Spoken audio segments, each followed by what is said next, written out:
Welcome back to the channel. My name is Chelsea and this is Morgan, and we are with Maintain Me Senior Services. What we do on this channel is we like to educate anybody who's caring for an elderly loved one, or if you are looking for resources to age in place or transition in life, that is what we specialize in. If you are interested in any of those topics, please feel free to hit the subscribe button, notification bell down below, give us a thumbs up, and comment down below. We want to hear from you on what topics you're most interested in. Also, all of our contact information is going to be listed in the comment section below. So without any further ado, let's get started in today's topic, which is going to be assisted living versus personal care home. So we're going to be covering 5 major differences and covering both sides of each one. So the first one is the first one we're going to cover is assisted living versus personal care homes. As Chelsea said, the first one we're going to talk about is size. So the main thing when you think about for assisted living is what is the space like? So is it a really big place or is it smaller? By state license, 16 beds or less is considered a personal care home or a board-in care home. Anything larger than that would be a traditional assisted living, as you might think of. Yeah, the other thing too, just so you know, all assisted livings are licensed the same. So it does, the smaller homes do have some different requirements, but they all are still under the assisted living license.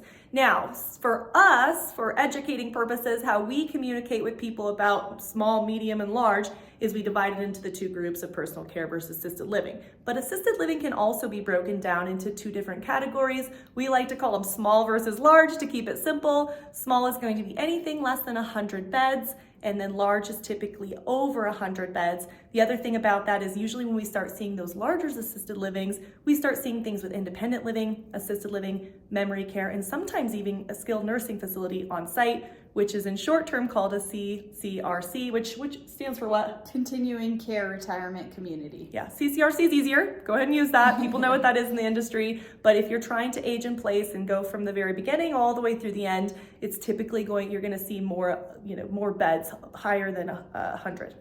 Okay, second topic is going to be staffing.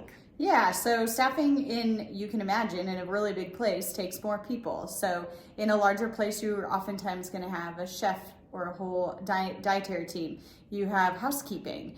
And then in addition to that, you have the caregivers, the staff activities, and administrator. So that person's usually on site in a larger community. In a smaller community, what is the difference? So usually in a smaller community, you're required to have 1 QMAP on site. And so what's a QMAP? A QMAP is a qualified medication administration personnel. So somebody giving you your meds.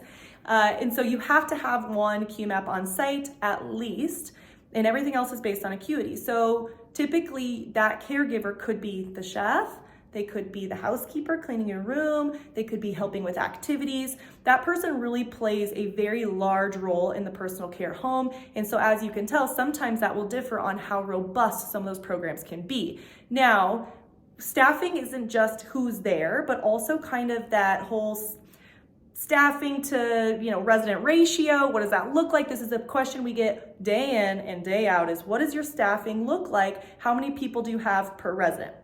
I wish I can tell you this was an easy thing to answer. Unfortunately, with the regulations here in Colorado, they say that it's based on acuity. And what that means is based on your care is how many people you need to have on site. Well, what does that mean? It's very vague. So the good thing to look at in a small personal care home is that you have to have 1 person on at a given time. But if you're only licensed for 8, it's going to be 1 to 8 no matter what. So worst case scenario, it's 1 to 8. If you're in a large place, that might not be as, black and white. It's going to be a little gray because it's going to be based on when the care needs are of the resident. So just something to consider when they're kind of giving you a roundabout answer to this question. It's because it's not as black and white as we'd like it to be. They will staff accordingly to the residents who live there.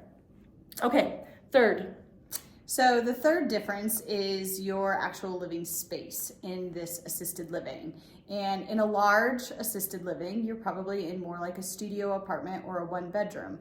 That means you may have a small little kitchenette, microwave, potentially, a fridge, a sink, and just some storage space. And then your bedroom and a full-size bathroom. As long as you're not in memory care, a full-size bathroom comes with your apartment. Yeah, and then if you're going to personal care home, this is going to be the home-like setting. So you're going to have your own bedroom. Sometimes that's a shared situation depending on what the care needs are of the resident and financial status, but there is going to be a bedroom. Sometimes you have your own bathroom, sometimes you share a bathroom, sometimes you have no bathroom. It could be a bedroom and you share the bathroom in the hallway. Sometimes you have a half bath onto your bedroom, but you are sharing a lot of the common areas. So you dine together, your living rooms are shared together, your outdoor space like your backyard and your front yard. And it really is just transitioning from home to another home with care staff and pretty much like roommates. And one thing that I like to think about with the large is when you're thinking about your space is it's similar to a cruise ship. So you have your apartment, but then you have a large dining room where everybody gathers. You'll probably have activity rooms, maybe theaters, common areas, a little library where you could go and sit and read a book. So I think when people are considering assisted living and think, oh my gosh, I'm going to go live in this big old house to a studio apartment, why that's where you're sleeping. But truly, you are gaining all these thousands of square feet of shareable space as well. So don't think I'm leaving all my big house to go into this small space and I'm gonna have to give all this up. Right. You're just giving up how much you have to take care of. And the fourth major difference when considering assisted living versus a small residential assisted living or care home is your mobility. So a lot of times folks move into assisted living because they may need help navigating their home, or walking is getting hard due to disease or injury or illness.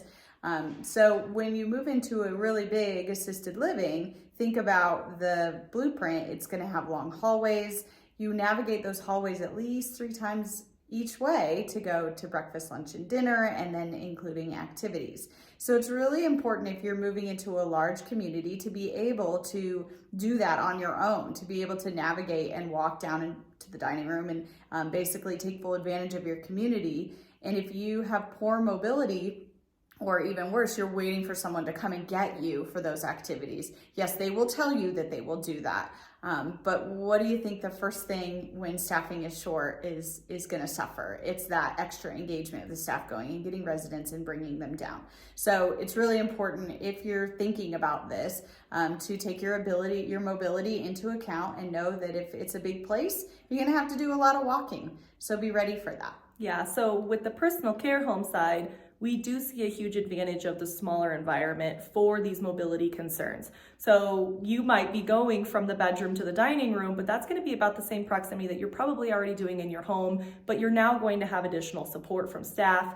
So definitely, if that's kind of what all you could do is the bedroom to, bathroom and to the living room, that might be the same kind of environment that we need to transition you to, with the benefit of having additional, staffing support and all of that to make sure that the falls aren't there. If you do have a fall, someone's there to, make sure that you're okay and you're not injured, or to, call the doctor and figure out what next steps are. So we do see a huge benefit in personal care homes with this limited mobility. Now, don't think that the only way you can go into a personal care home is if you have limited mobility. We do see a lot of other reasons and benefits for personal care home. We don't want you to think that all personal care homes, nobody can walk or anything like that. It's just an added benefit. There are a lot of people who just prefer a smaller environment, or maybe they need help in different ways that also, makes sense for them to be in a personal care home. So don't think that, I can walk, a personal care home's not for me. That's just one very small piece of a benefit for a smaller, location. Yeah, thanks for elaborating on that. And the fifth point is going to be pricing. So when we talked earlier about all the staffing that's needed to keep a place open and running. So you have care staff, you have activity staff. In a smaller assisted living or personal care home, you have less staff. That means less overhead. You just have a smaller footprint to cover. It just takes a little bit less to run it. So they're able to pass that savings on to the people who are living there. So by doing so, they can offer things like all-inclusive pricing.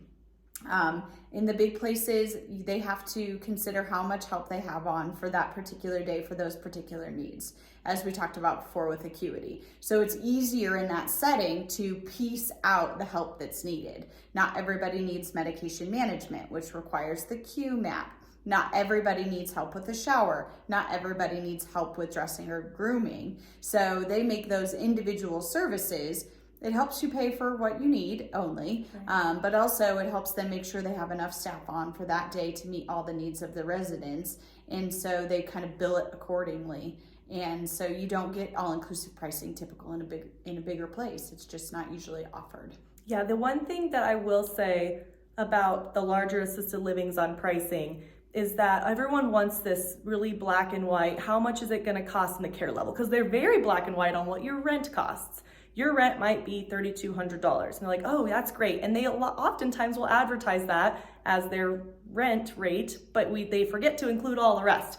And so a lot of times people will be looking in online or in some kind of advertisement tool, and they'll see, oh, well, this place it says only $3,200, Chelsea. Like, why are you giving me this different rate? It's because they're telling you what their lowest rent is. And it's not to be shady. It's just that that's the rent cost. And then the care costs are very personalized, and so it's really hard for them to gauge that or even try to advertise what that looks like. So we always try to get the minimum and the maximum, and we try to do some financial planning, with Maintain Me, where we want to make sure that you can afford it here and all the way here so that you can age in place. So just so you know that the difference with you will see rent, and that's not including all the things Morgan just talked about that need to be added on top of that. In a personal care home, it used to be very common that it was always all inclusive. We are also now seeing personal care homes have options for these levels of care as well. Those levels of care are, again, very personalized. Again, we can try to get the minimum and maximum, but we are starting to see even personal care homes shift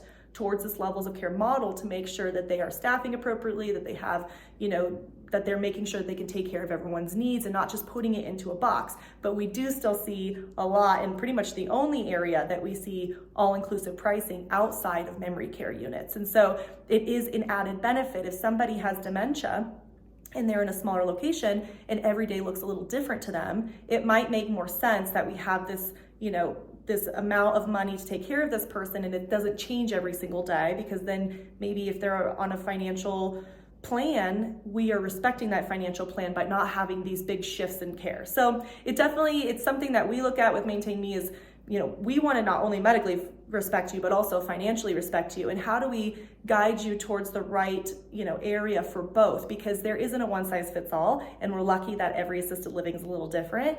But we do know, what do we need to do to make sure that we're respecting this person financially? Okay, so we talked about 5 differences between assisted living and personal care homes. There are so many other things. Every personal care home and every assisted living look different, which is the beauty of senior living. So if you have any other questions, feel free to comment down below. Again, our phone number is in the comment section. If you need to reach out to us, we do help seniors age in place with consulting and case management. And then we also help seniors who are not able to stay at home and need to transition to independent living, assisted living, memory care, and beyond. So if that's something that you need help with, we are a free service for the transition services and an hourly rate for some of our other things. So reach out to us. We are here for you. We are all about education and just providing a good resource for you here in the state of Colorado. Until next time, bye. Thank you.